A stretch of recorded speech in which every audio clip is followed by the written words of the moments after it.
Our next session, the authors are here.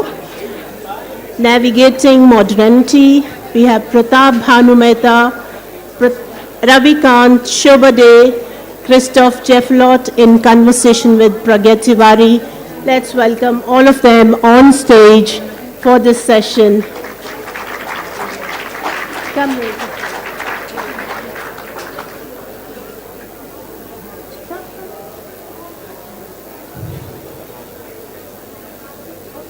Time for the session, yes. Pragya Tiwari, Shobhaa, Christophe, Jaffrelot, Ravikant. Pratap Bhanu Mehta is running a little bit late, but he will be here in 5 minutes.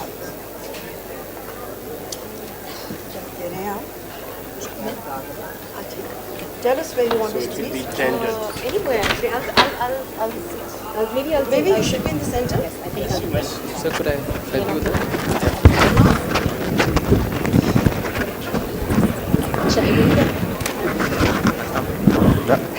Sorry. Thank you.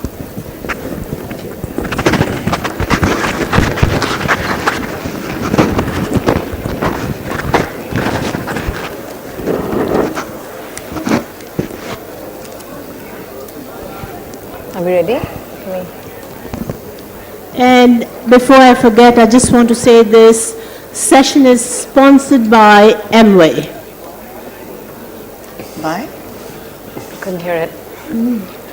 Are we audible? Okay, I think we are. Hello everyone. Thank you for coming out this afternoon. As you know, we're here to talk about modernity in India, at least in the Indian context, navigating modernity. Modernity means different things to different people, as it should. But perhaps in India, more than anywhere else in the world, it's easier to misunderstand than comprehend. As one of India's most significant political scientists, Susan Rudolph, who passed away recently, wrote in her book, The Modernity of Tradition, the assumption that modernity and tradition are radically contradictory rests on a misdiagnosis of tradition as it is found in traditional societies, a misunderstanding of modernity as it is found in modern societies, and a misapprehension of the relationship between them. In India, tradition has both enabled and obstructed modernity, and is therefore not a suitable antonym. In the same way, development is perhaps not a suitable synonym in all cases in India for modernity. That India is a land of contradictions is the oldest cliche in the book. But how these contradictions interact with each other to shape our future in the context of our past is perhaps not always immediately obvious. As I'm sure is apparent, the scope of this conversation is really vast. What we're going to try to do over the next 40 minutes is highlight a couple of key concerns, issues, ideas, questions that have come up along the way of navigating modernity in India. Pratap is missing. We've been told that he'll be joining us very soon, but we've been asked to go ahead and start the session without him, so that's what we're going to do. Are we ready? Yes. Okay. I'm going to actually start with you, Shobhaa. You wrote a book called Superstar India in 2008. Am I right? Is that when it came out? Absolutely right. Okay. Yes. So in Superstar India, you wrote about how quickly India was transforming after the liberalization of the economy. Yes. The BPOs, the malls, and the sort of pride and aspiration that comes along with development of that sort is what you documented and commented on in that book. What I wanted to ask you was, looking back today, do you feel that that sort of development has kept its promise, and would you write the book any differently if you were to write it today? Tough questions, but let me just say that the word modernity itself is misunderstood, misrepresented, misinterpreted, particularly in our context, because there's a confusion about what modernity actually implies, what it means. Yeah. To me, it means an absence of prejudice. I mean, you have an open mind, I would call that a modern mind. But to have that in the cultural context in which we live is not always easy, particularly I don't want to bring in and flog the feminist horse, but particularly challenging, particularly difficult if you happen to be a woman who is not adhering to the stereotype of what traditional society expects of you. Yeah. So a modern woman is instantly suspect. Yeah. A modern woman is necessarily bad for society. Yeah. Or a modern woman is someone who is upsetting the status quo and could be a kind of a missile out there who's out to, corrupt everybody in sight, and the balance of society, which is so precious to us, or we think it's so precious to us, is often equated with very foolish descriptions and notions of what modernity actually means.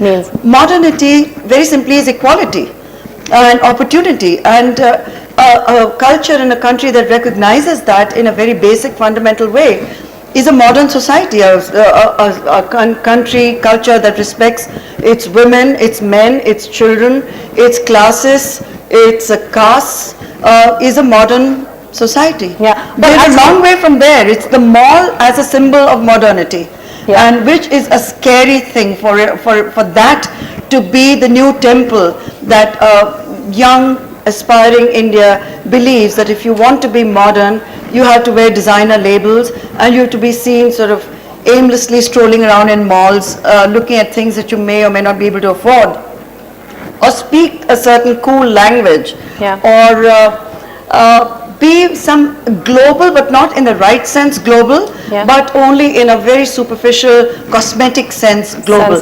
That when you mimic something that you think is trendy, I wouldn't even say global, I'd say Western. You become, you're a modern person. So similarly, women who come from our smaller towns, smaller cities, with that notion ingrained into their heads, into their psyche, that being modern means somehow you stop wearing a sari and you're suddenly modern. Or you, like when I was growing up, very cosmetic. You cut your hair and you're a modern person. Or you wear a sleeveless blouse, you're a modern person. But you wear a gungat around your, whatever may be going inside a woman's mind, head, heart. As long as the gungat is in place, you're a traditional person. So, these are cliches that we need to constantly question and challenge. It's very interesting you say that, because essentially, so when you did write your book, you did talk about the kind of pride and aspiration that comes along with. Hello, Pratap. Welcome. No problem. I apologize. We had to start without. Please. So it's interesting you say that, because when you did write your book, you spoke about the kind of optimism that had come along with that kind of growth. The young Indian walked differently at that time. Yes, and then came in 2008, the crash. Yes, and everything crashed. I mean, we crashed along with the rest of the world. Yeah, I actually want to talk to you in some detail about what you said about modern women, but I'll come to that later. Since Pratap, you're here, I wanted to ask you. We were talking a little bit about development, and she was talking about superficial development. You have written about how the word development has become a rhetorical narcotic. In fact, I think the phrase you used was theodicy of contemporary politics. And the fact that at various points there's a refusal to see the sort of conflicts that shadow development or come along with it. What might some of these conflicts be, Pratap?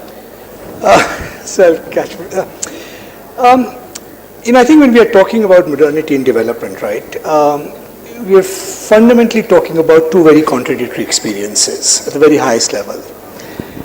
One is the aspiration to freedom, and the core idea of modernity, that whatever rules, norms we live by are those that we freely consent to. They are chosen by us, right? That's one core idea.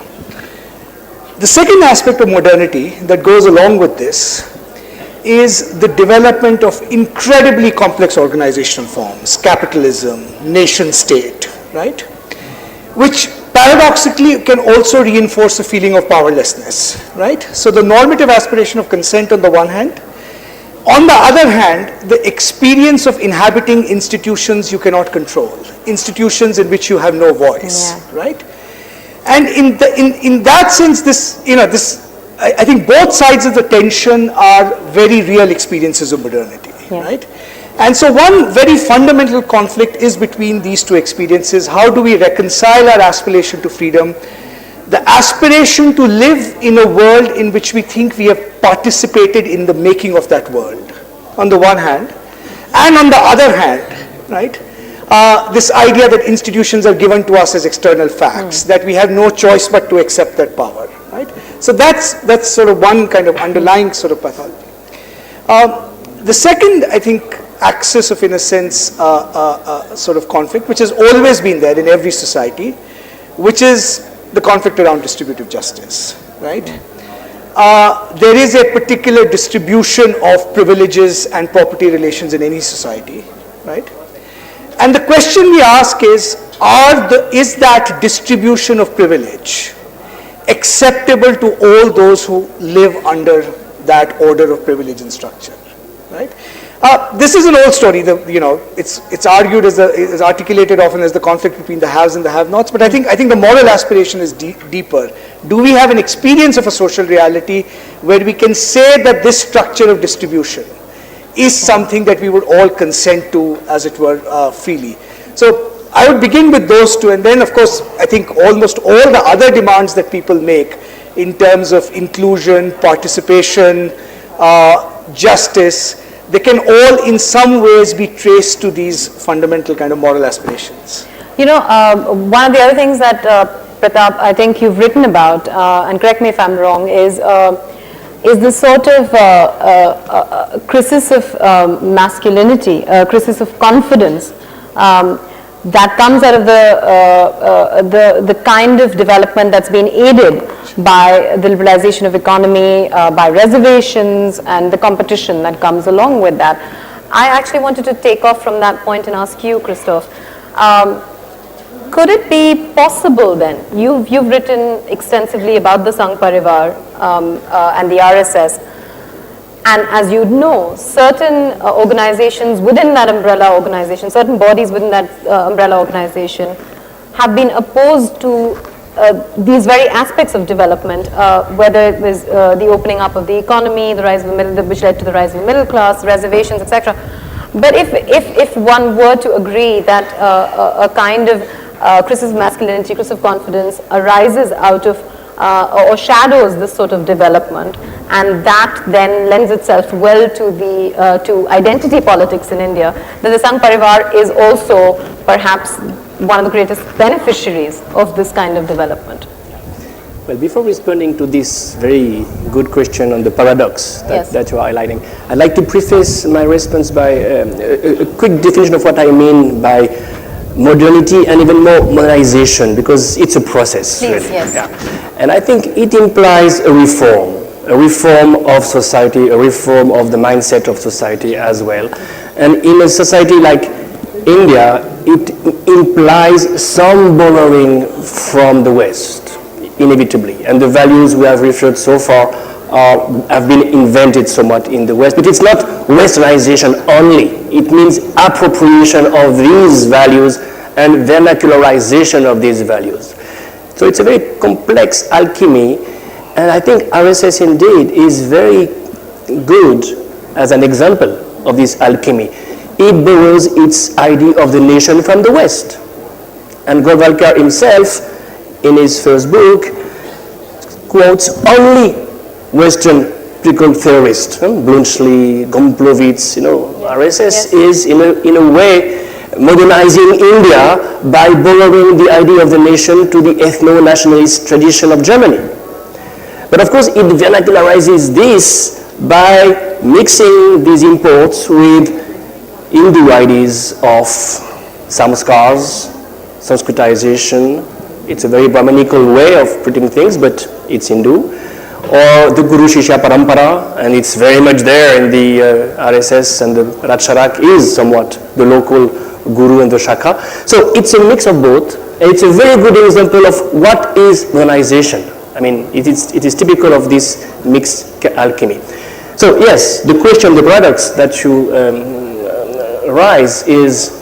Sorry, before you answer that, since you brought this up, it's interesting that you mentioned Golwalkar's borrowing of the idea of the nation state from Western thinkers and expounding on that. But also, you've also written about this, that it's interesting how the RSS has time and again attempted to promote majoritarian interests in the guise of promoting universalistic, okay, I'm terrible at pronouncing that word, but essentially values that you would associate with, which are considered to be the pillars of liberal democracy.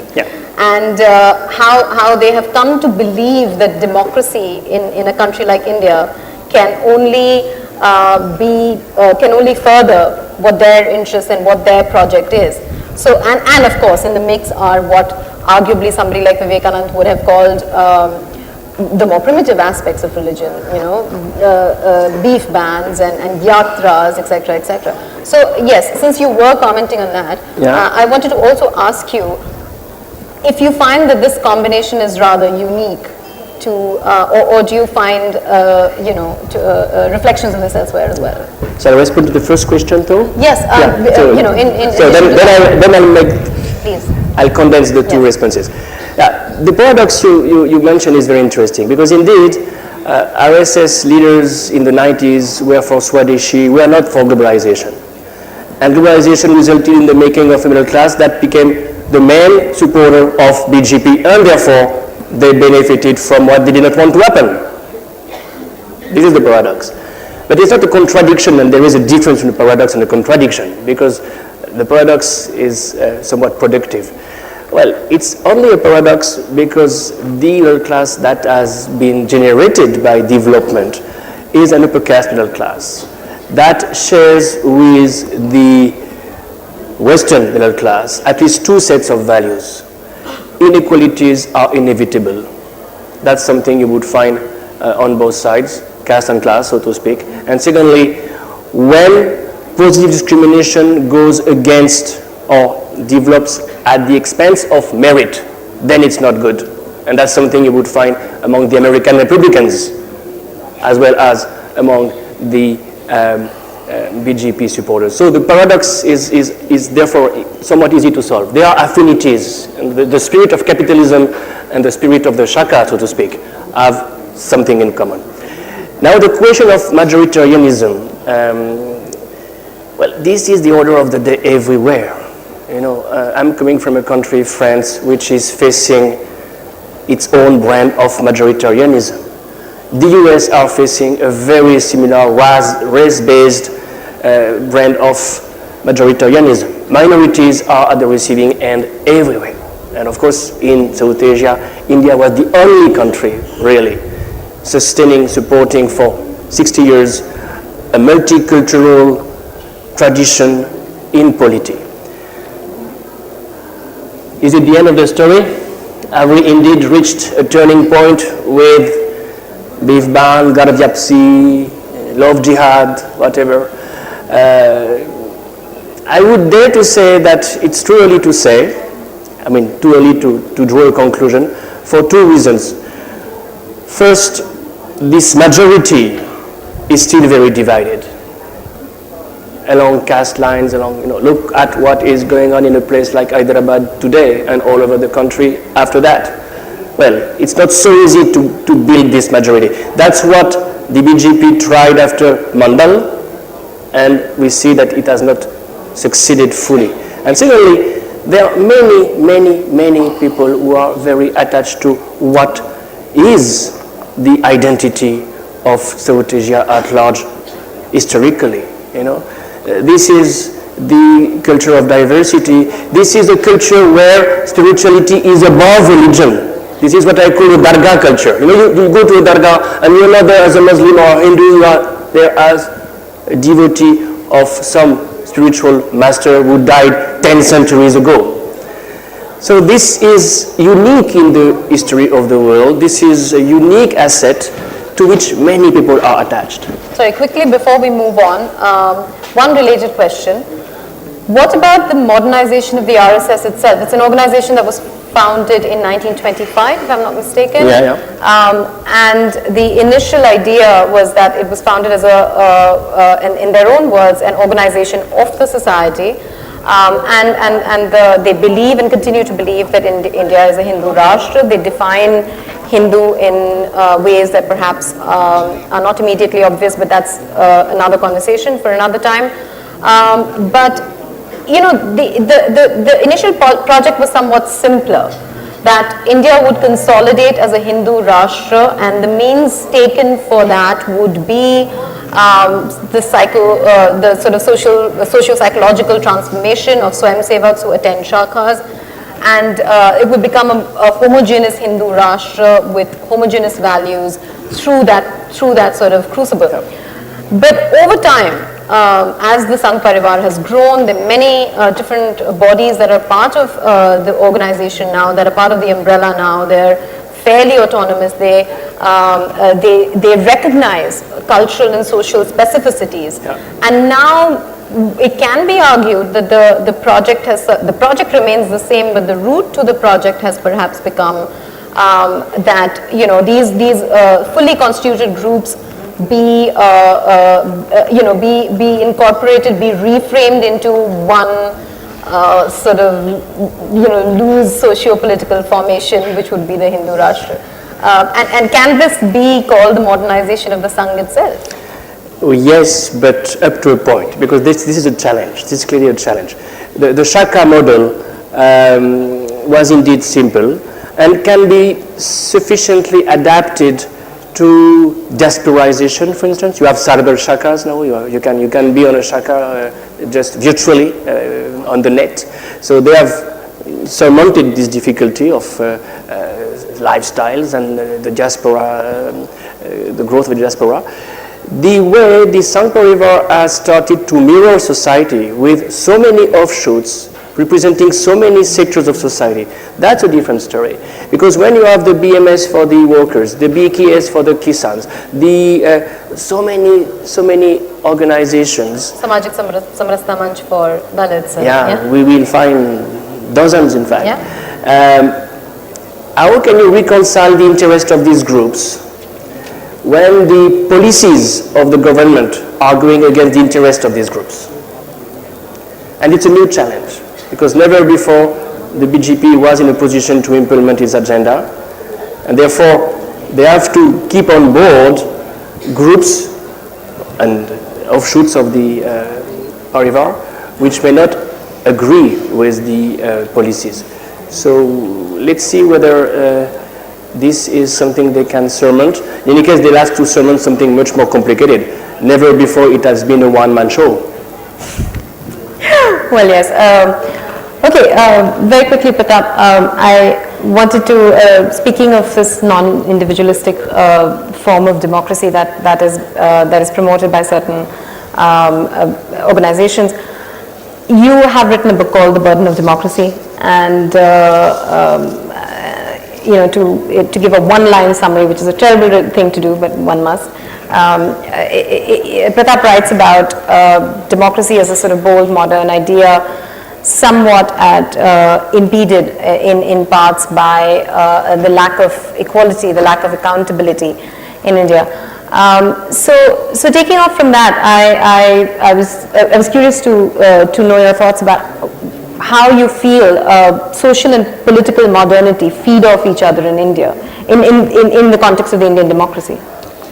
So, I think, you know, one of the things I think to remember about democracy, it's an extraordinarily powerful idea, and as I said, it caters to that core aspiration that we want to live in a political and social order where the terms of that order are something that are justified to us, right?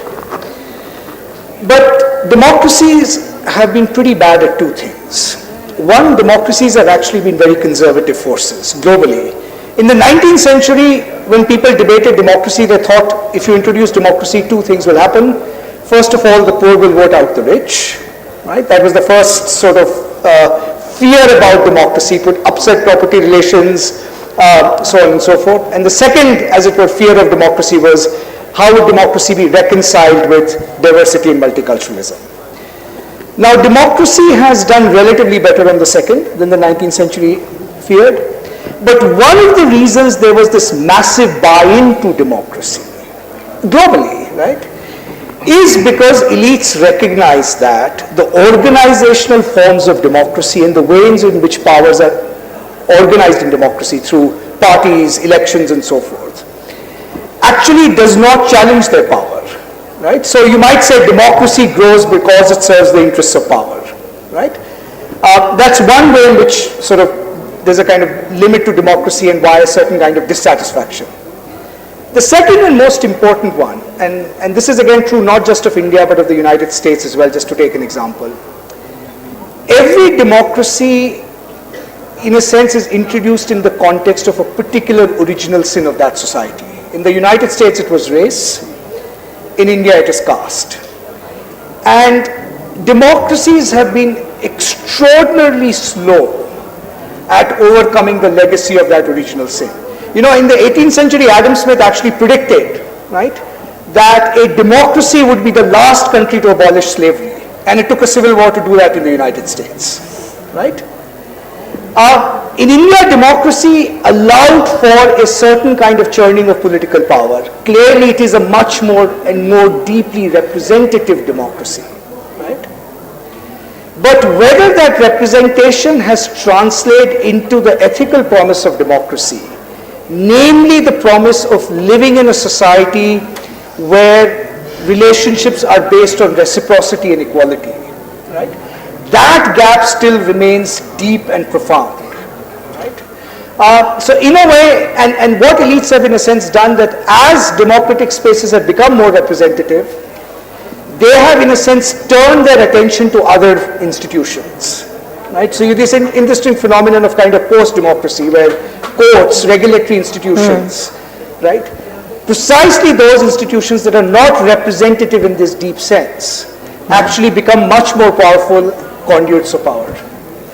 I'm going to, there are a couple of points there that I'd like to come back to if we have time, but Ravi, just to bring you in, and to change the topic of conversation a little bit, what kind of role has cinema and media played? Because we've been talking so far about social and political modernity, but now to come to cultural modernity a little bit. What role have cinema and media played, according to you, in the democracy of ideas in India? Yeah, I mean, one can actually see modernity as mediatized modernity.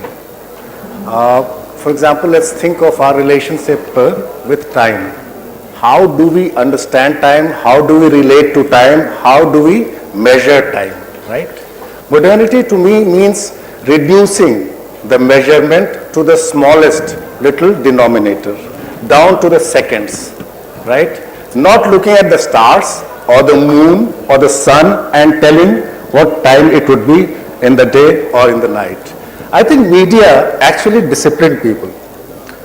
Why do you think All India Radio always told us, to match our watches, match your watch with the studio clock. This is what the time is, right?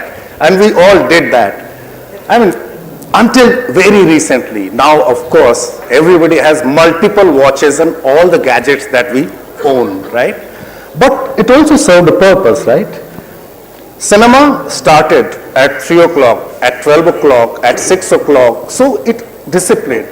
Likewise, people grew listening to radio, and therefore they started respecting time in a certain way, like sirens in the factories, etc., etc.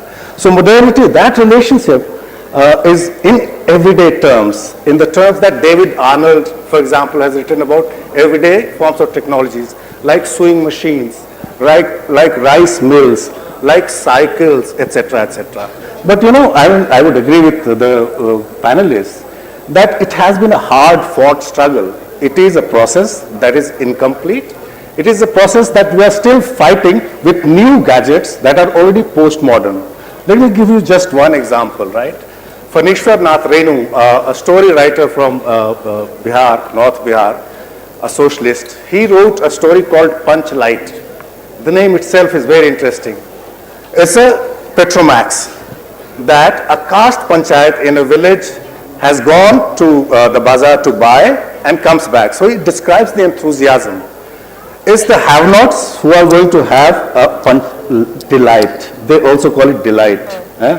Petromax. Punchlight because it's a communally owned property, right? Of course, they bring it. There are envious other castes, upper castes, who don't want them to own and successfully, light it. So they want to sabotage it. They somehow manage to do it. There is also a love story within that because there is an expert who has been excommunicated. The expert is called back because it's a question of the honor of the community.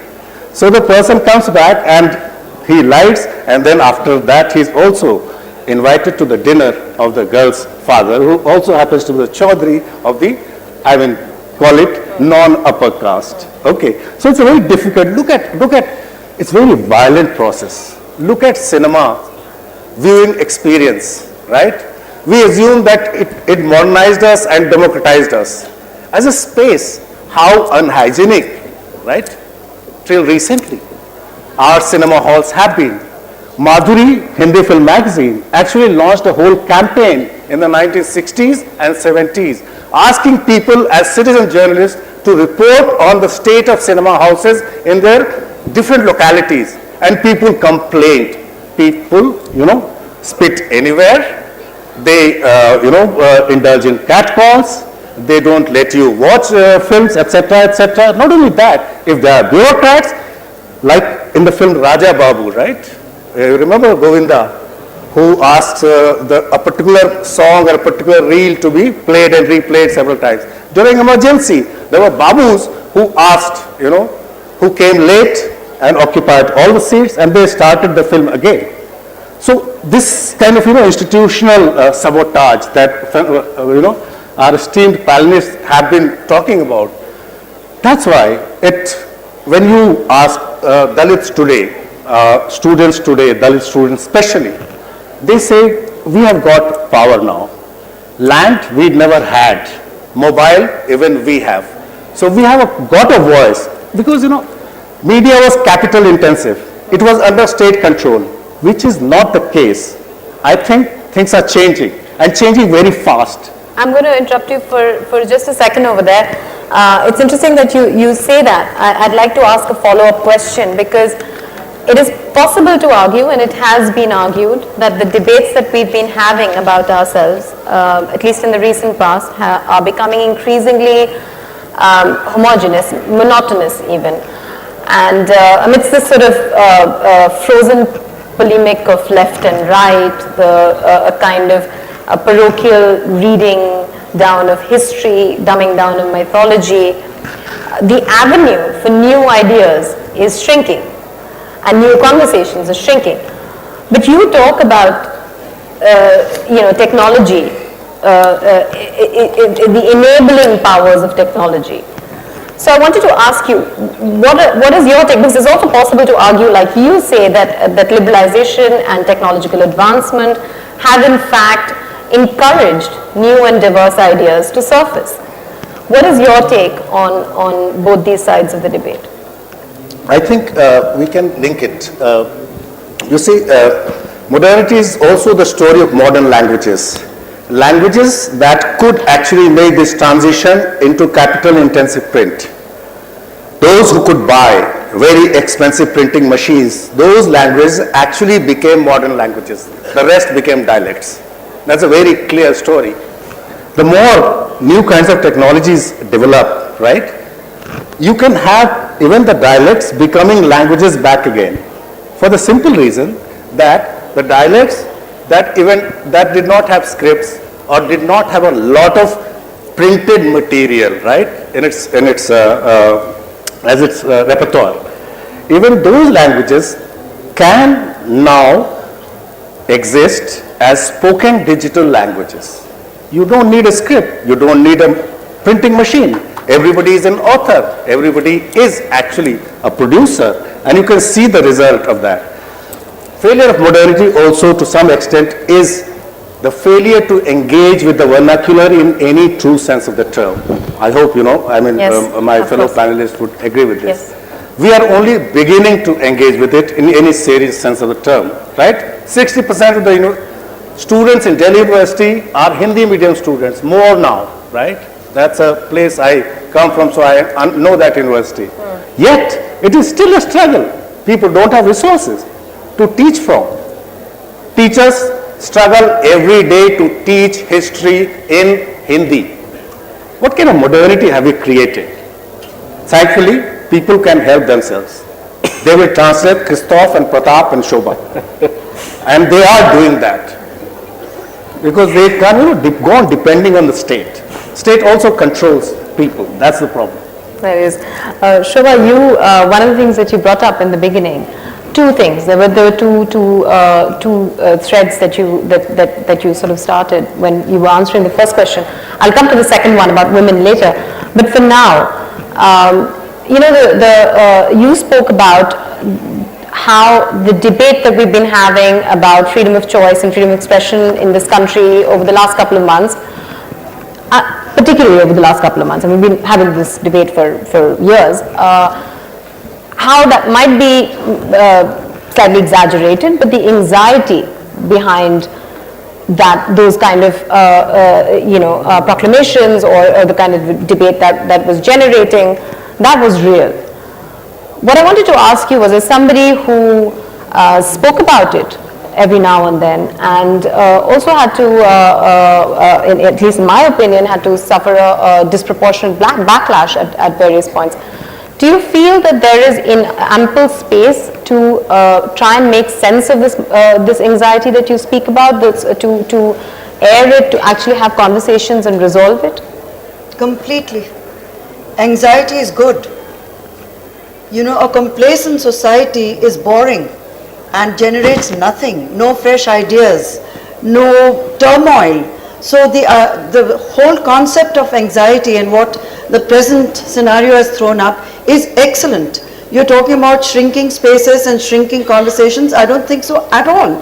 I don't think we've been as outspoken as citizens ever before than we are today. That the response to it may be from the state what it is, but you cannot keep the Indian citizen down. You cannot suppress, you cannot tell the person that this is not permitted by the state. It will be challenged over and over and over again. Yeah. So I have an enormous sense of optimism for what we are seeing, because I do believe that every single person, everybody here, you try gagging anybody in this room. You think they're just going to be passively allow themselves to be gagged? I don't believe that at all. Are they going to be anxious that they will be gagged? Yes, they will. But the point is that someone like myself, yes, as you talk about a disproportionate amount, I don't know who decides what's proportionate. According to the state, it was a very proportionate and very rational response to what they thought was unacceptable by their standards. By my standards, it was the most normal thing in a democracy to be criticizing the state for or an institution or a practice which I didn't quite, I was not in sync with. I don't expect the state to agree with me, and they don't have to, I don't have to agree with them. We have to respect those differences. That is modernity. So they don't have to co-opt me, I don't have to co-opt them. And the day we understand that and we maintain that balance in our society, it will be a better society. But let the dialogue continue, and it is continuing. So what if they say, Amir Khan, out you go, you don't represent incredible India? It doesn't matter. Then they're saying it, people are talking about it, that there are enough people saying this is terrible, how can we do this to someone who has done a very good job, who is an outstanding citizen. There are others who feel it's, maybe Amitabh and Priyanka Chopra are better representatives for the new campaign. Let these voices, all these voices be heard. And that, I think, is the true test of what we are going through. And I believe that we'll come out of it shining brighter than ever. Because we are not the kind of country that's going to be put down in this manner. Amen to that. Yes. All of you have, at some point or the other, most of you have brought up caste. And I don't think we can get away from a conversation about modernity in India without talking about caste, however briefly we can. Christophe, you have, you've written about caste also to a fair extent. We were talking about politics, we've been talking about democracy, and like Pratap said, that democracy has been kind of tardy in addressing the original sin. But even so, politics has been a tool of empowerment where caste is concerned. Before a socio-economic empowerment, affirmative action has brought about political empowerment, which may or may not eventually lead to the kind of socio-economic empowerment that we hope for. What, according to you, is the role that this, what you term a silent revolution, at least in North India, where politics and caste is concerned, what sort of a role has it played in India's tryst with modernity, and what sort of role can it continue to play? Well, that's a very interesting entry point into the process I was mentioning, because indeed we've seen in the course of 50 years, well, from 50 to 2000, a transformation of caste into an interest group. Caste is still there, but not as one of the units in a hierarchical, vertical system, but as one of the units in a competition for votes, jobs, and the quota system, of course, made it like that. So you have a kind of ethnicization of caste that is a form of modernization, but an hybrid, a complete hybrid. It's not the individualistic democracy we have in France. It's not the non-democratic Nepali system under the king of yesterday. It's a mix of both. So it has had an impact in terms of empowerment for sure, and over the last 70 years or so, this is the legacy of Ambedkar, of Loya, of VP Singh, 1990 being a turning point for sure. And we saw many more Dalits and OBC people at the helm of the bureaucracy, of course in parliament and in assembly, and English could not be the only spoken language anymore in one of these democratic arenas. Well, this process has somewhat slowed down, and in fact I've just finalized the computerization of the caste background of the MPs of North India to realize that the Mandal moment is finished, and you have a decline of the OBC MPs, very significant decline, and a rise of upper caste MPs again. We are back to the 1984 figure, which is very interesting because this is pre-Mandal. So there is a slowdown in terms of representation. There is a slowdown in terms of course, empowerment through the state, because the state is shrinking. So when you have quotas in the state, but the state is shrinking, the number of posts you get is less. And liberalization in that sense is something that benefits more the rich than the poor. This is not the end of the story. There have been cycles in the history of India. If you remember, Loya in the 60s had given Bihar a government where you had a record number of OBCs.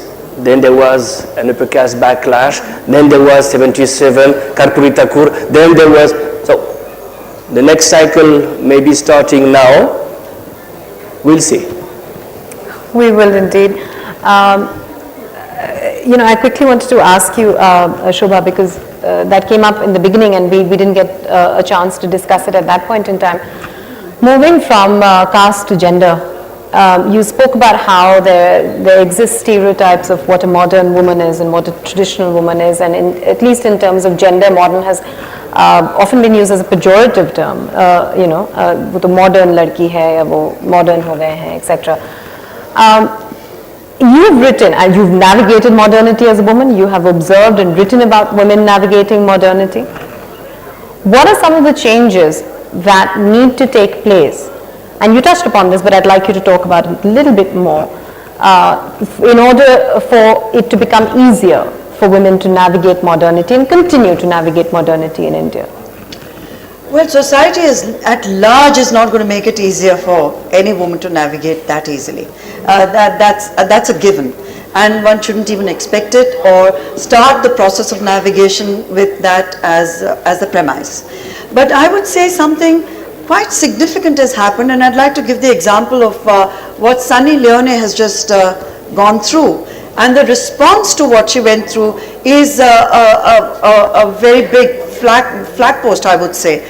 Sunny Leone, some of you may know, is an adult movie star who's come to India from Canada and has been a very successful and widely accepted star in her own right. And she was interviewed recently on a channel where there was a very hostile, a very chauvinistic, misogynistic, sexist, and just plain rude, crass and crude attack on her by the person interviewing her, who tried in many different ways to put her down and to try and make her apologetic for having been an adult movie star in the past, to degrade her on a program he had invited her on. The fact that she herself found the grace and the courage to deal with it with such equanimity and poise, and that social media platforms almost across the board, men and women, largely supported her and damned the person, the interviewer, who was trying in a very nasty way to sort of put her in her place. Put her in her place, why? Because of her past, because of the career choice she has made, her Indian origins. How can an Indian woman of a good character ever be an adult movie star? You know, there were attempts to really humiliate her. The fact that she has come here, has made it on her own terms, is in itself a signal for, at least to me, that a lot of change is taking place. And she has been able to do it. A lot of other women, I won't say it's a very rosy, positive, wonderful picture. It isn't. So we're not going to kid ourselves about that.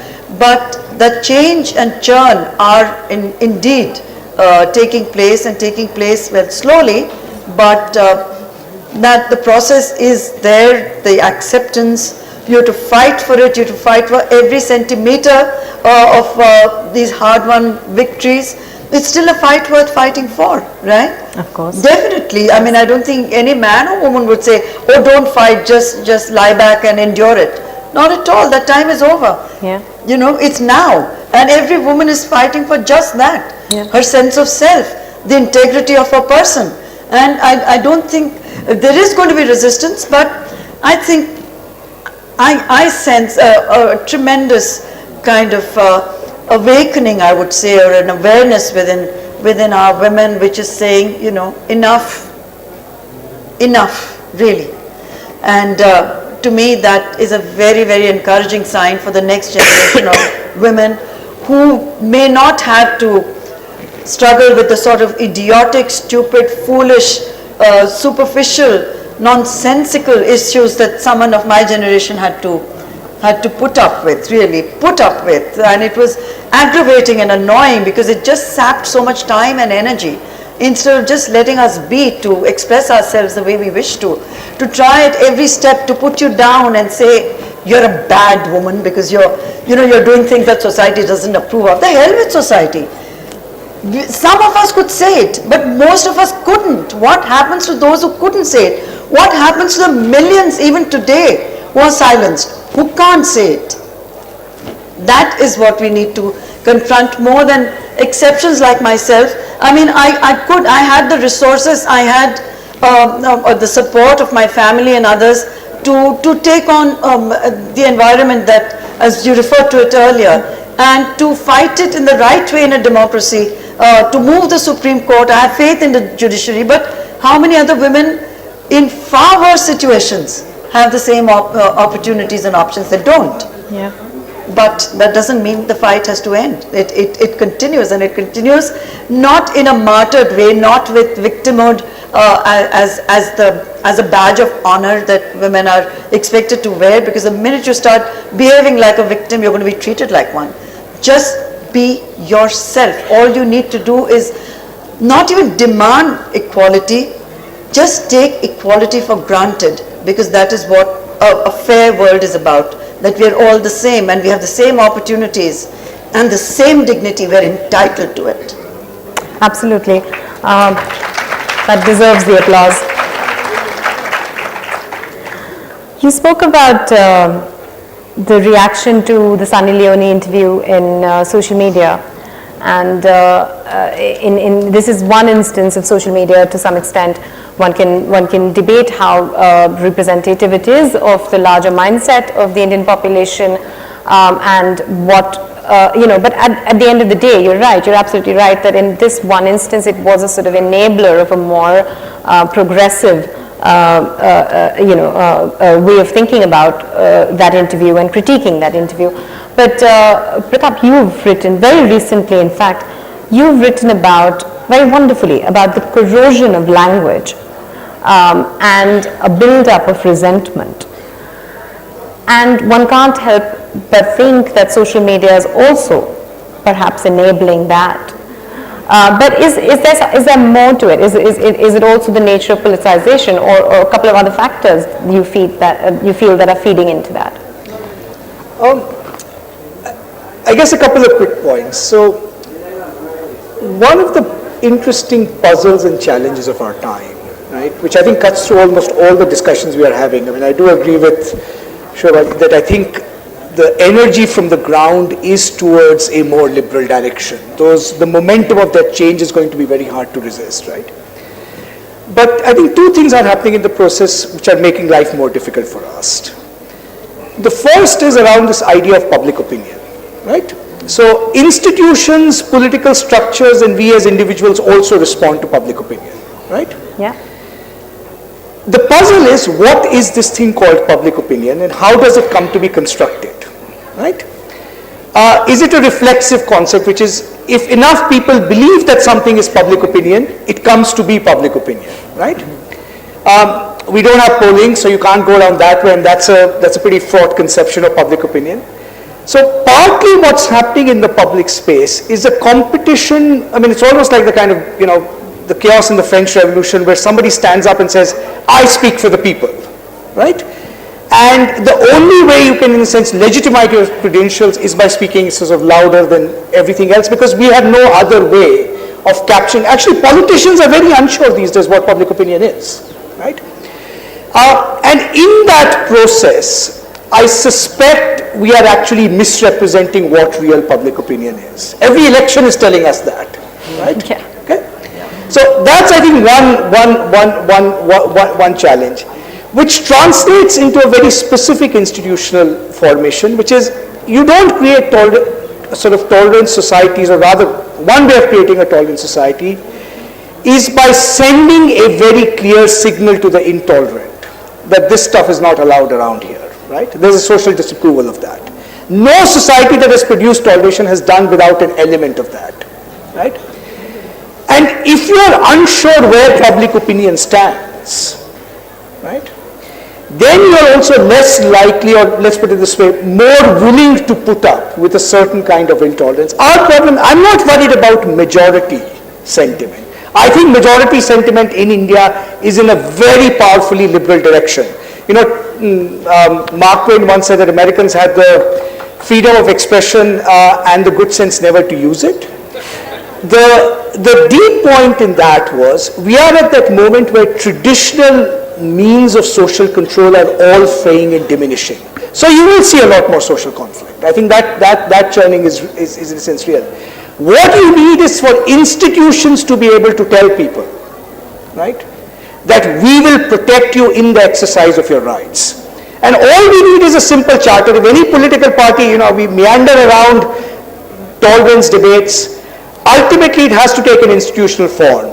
Here are 7 or 8 bad laws in our books. Law of sedition, the law against offensive speech, on gay rights.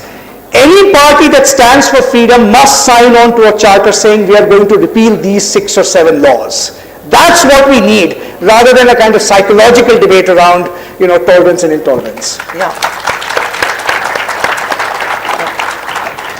Okay, I think we're pretty much out of time. Before I let you guys go, I'm going to quickly take last comments, any comments that you have on what the other person said, because I know that there's a very diverse set of questions and you didn't get to engage with each other.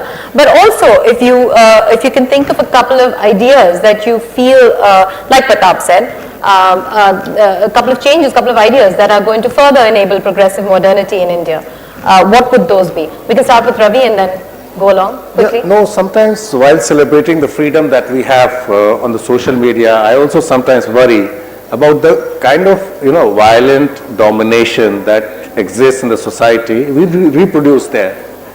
So it becomes a chowk chauraha ka ladai jhagda, right? So till the point, when a woman can walk up to the cigarette or pan shop and buy a pan shop and, buy a pan or have cigarettes, right there and talk, chat there. Till then, freedom is just in the constitution. Yeah. Absolutely. Christophe?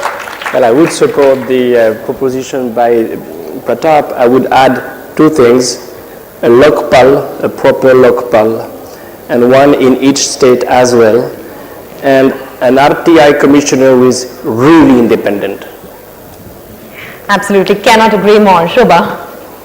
No, I'm a little concerned about women going to a pan shop and chatting and smoking and that being a kind of symbol of modernity. I think those women who want to do it have been doing it anyway, and I don't think they've been challenged. I would say that when the streets are safe for women, and when children are safe also, and can take safety, security for granted, the way they would in any other modern society, democratic society, and then of course they could always go to a bar and order a drink and have that cigarette with the chai wala and so on.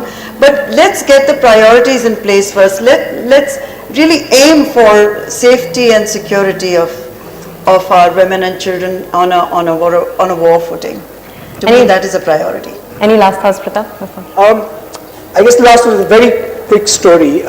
B.N. Rao, who was one of the people head drafting in the Constitution, was once asked in an interview, "Sir, what is Indian about this Constitution? It borrows from all over the world. This big anxiety about identity, right? Due process from X, fundamental rights from Y country and so forth." And in that interview he said something remarkable. He said, "Look, before we were free, we used to worry about these things. What's the point of being free if you can't take any history and make it your own?" Okay? We need to, in a sense, I think, have a certain lightness of being on that score of identity, and we can move on. Absolutely. Thanks a lot. Thank you guys for talking to us. Thank you for listening to us. Thank you for coming out. Thank you.